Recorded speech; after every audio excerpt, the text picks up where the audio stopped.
पर्व न्यूज। आरंभ एका नव्या पर्वाचा। पुणे शहरामध्ये वाहतूक कोंडीचा प्रश्न गंभीर बनला आहे। शहरामध्ये सुरू असलेल्या मेट्रोच्या कामामुळे वाहतुकीस अडथळा निर्माण होत आहे। शहरातील वाहतूक कोंडीचा प्रश्न युद्धपातळीवर मार्गी लागावा यासाठी मुख्यमंत्री श्री एकनाथ शिंदे यांना निवेदन देणार असल्याचे विधान परिषद उपसभापती तथा शिवसेना नेत्या डॉक्टर नीलम गोरे यांनी सांगितले आहे। आज पुणे येथील शिवसेना भवन येथे उपसभापती तथा शिवसेना नेत्या डॉक्टर नीलम गोरे यांनी पत्रकार सहकाऱ्यांशी संवाद साधला। तत्पूर्वी शिवसेनेचे दिवंगत आमदार अनिल बाबर यांना श्रद्धांजली वाहण्यात आली। या प्रसंगी शिवसेना पुणे शहर प्रमुख श्री प्रमोदनाना भानगिरे, शिवसेना महिला पुणे शहर प्रमुख पूजा रावेतकर, सुधीर कुरुमकर, शिवसेना महिला पुणे जिल्हा प्रमुख कांता पांढरे, ॲडव्होकेट गीतांजली ढोणे, सीमा कल्याणकर, सारिका पवार, रंजना कुलकर्णी, शिवसेना पुणे जिल्हा महिला समन्वयक शर्मिला येवले यासह अन्य मान्यवर शिवसैनिक उपस्थित होते। यावेळी डॉक्टर गोरे म्हणाल्या, पुण्याची वाहतूक कोंडी पुणेकरांसाठी डोकेदुखी ठरत आहे।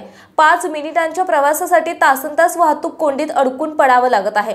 शहरात मेट्रोच्या कामामुळे वाहतुकीस अडथळा होत असून त्या ठिकाणी असलेला राडारोडा धूळ ताबडतोब हटवावी। मेट्रोच्या वतीने नेमण्यात आलेले वॉर्ड्सची संख्या वाढवली पाहिजे, त्यांना गणवेश दिला पाहिजे। तसेच स्थानिक प्रशासनाने शहरातील नव्याने वाहतूक कोंडी होणाऱ्या ठिकाणांची माहिती घेऊन त्याचा समावेश वाहतूक कोंडीच्या यादीत केला पाहिजे। तसेच लवकरच पुणे जिल्हा नियोजन निधीला अंतिम स्वरूप मिळणार आहे। पुणे शहरासह ग्रामीणसाठी देखील निधी उपलब्ध करून द्यावा असे मुख्यमंत्र्यांनी सांगितले असल्याचे त्यांनी सांगितले। येत्या 9 फेब्रुवारी रोजी मुख्यमंत्री श्री एकनाथ शिंदे यांचा वाढदिवस राज्यभर जल्लोषात साजरा करण्यात येणार आहे। पुणे शहर जिल्ह्यात देखील विविध कार्यक्रमांचे आयोजन शिवसेनेच्या वतीने करण्यात आले आहे। दिनांक 8 फेब्रुवारी रोजी श्री दगडूशेठ हलवाई गणपती सकाळी 8 वाजता मंदिरात महाआरती करण्यात येणार असल्याचे त्यांनी सांगितले। 8 आणि 9 फेब्रुवारी रोजी शहरात रुग्णसेवा, ज्येष्ठांचे सत्कार इत्यादी विविध कार्यक्रम घेतले जाणार आहेत।